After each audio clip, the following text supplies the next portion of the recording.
மீனவர்களின் இந்த துயருக்கும் கண்ணீருக்கும் காரணம் மீனவர்களின் வாழ்வாதாரத்திற்கு புவியியலுக்கு சொந்தமான கச்சத்தீவை யாரிடமும் கேட்காமலும் சிறிதும் யோசிக்காமலும் தன்னிச்சையாக தாரை வார்த்து கொடுத்த காங்கிரசின் முடிவுதான். இதை பற்றி நம் பாரத பிரதமர் மோடி அவர்களும் தலைவர் அண்ணாமலை அவர்களும் கேள்வி கேட்டால் திமுக காங்கிரஸ் கூட்டணி திமிராக பேசுகிறார்கள்.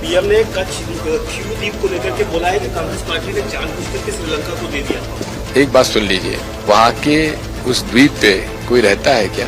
मैं पूछना चाहता हूँ.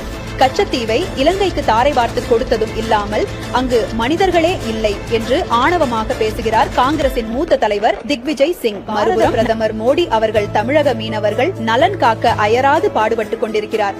பாஜகவிற்கு வாக்களிப்பீர்,